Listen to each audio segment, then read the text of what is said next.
এমন করে ভয় পেয়ে গেছিস কেন? আমাকে চিনতে পারিসনি নাকি? না আপু, আমি তো তোমাকে চিনতে পেরেছি, কিন্তু তুমি এমন করে হুট করে আমার বিছানায় এসে। হুট করে মানে? তোর বিছানায় আমি আবার কখন হুট করে চলে এসেছি? এই যে এখনই তো এলে, আমি এটার জন্য এমন করে উঠে পড়েছি। উফ, তুই এত বোকা কেন?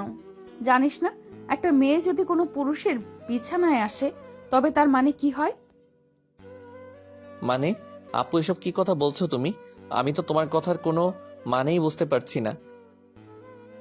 আমার কথার মানে বুঝতে পারছিস না তুই, নাকি আমার কথার মানেটা বুঝতে চাইছিস না? কোনটা শুভ? আপু কোনোটাই না, আমি সত্যি আপনার কথার মানে বুঝতে পারছি না। কেন বুঝতে পারছিস না? আমার ভেতর যে তোর কারণে আগুন লেগে গেছে সেটা কি তুই দেখতে পাচ্ছিস না? আমি যে তোর কাছে আজ নিজের এই আগুন নেভাতে এসেছি, সেটা কি তুই বুঝতে পারছিস না? আপু তুমি এসব কি কথা বলতেছো? তোমার মাথা ঠিক আছে তো? হ্যাঁ, আমার মাথা একদম ঠিক আছে। আমি চাইছি তুই এসে আমায় আদর করবি, ভালোবাসা দিয়ে আমায় পাগল করে দিবি। না আপু, এসব ঠিক না, আমি পারবো না এসব করতে, আমায় তুমি ক্ষমা করে দাও। কি পারবি না তুই? আমার ইচ্ছা পূরণ করতে পারবি না তো তুই? না আপু, পারবো না, তাছাড়া আমি এসব কিছু করার কথা কখনো কল্পনাও করিনি। প্লিজ তুমি আমায় ক্ষমা করে দাও। দেখ শুভ, এই অফারটা কিন্তু সব সময় পাওয়া যাবে না। আমি তোকে এই শেষবারের মতো বলছি, আমার কথাটা শোন। আমি যেটা বলছি সেটা কর।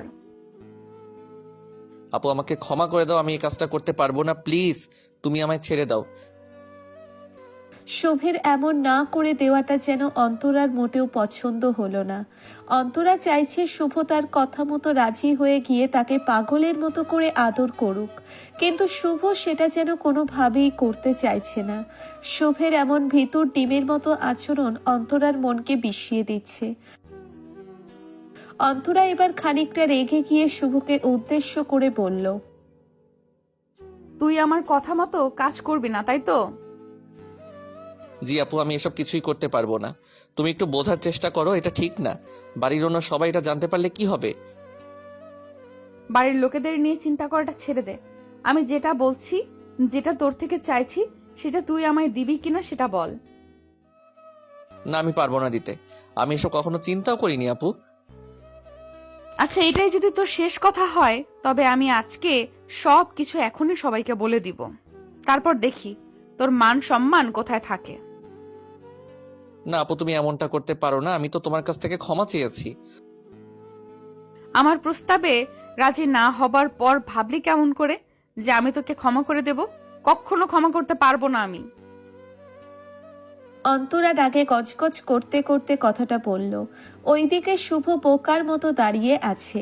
অন্তরার কথা মতো রাজি না হলে শুভের মান সম্মান চলে যাবে। এখন নিজের মান সম্মান রক্ষা করতে হলেও অন্তরার কথা মতো কাজ করতে হবে। অন্তরার কথা মতো কাজ করা ছাড়া শুভের সামনে আর কোনো পথ খোলা নেই। শুভ চাইছে না অন্তরার সাথে কোনো ঝামেলা করতে। শুভ মাথা নিচু করে অন্তরার বলা কথাগুলো ভাবতে লাগলো। ওইদিকে শুভকে এমন গভীর ভাবনার মাঝে দেখে অন্তরা আবারও শুভকে উদ্দেশ্য করে বেশ ভারী কণ্ঠে বলল, চুপ করে দাঁড়িয়ে আছিস কেন? আমার কথা কি তোর কানে গেছে? আমি এখনই বাড়ির সবাইকে সবকিছু বলে দিব।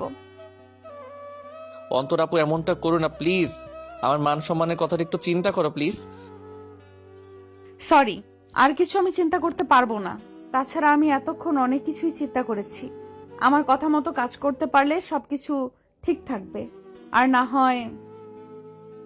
সত্যি এখন আমার কি করা উচিত আমি কিছুই বুঝতে পারছি না।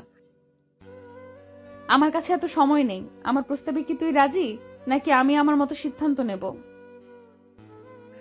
আমি রাজি। বলো আমায় কি করতে হবে।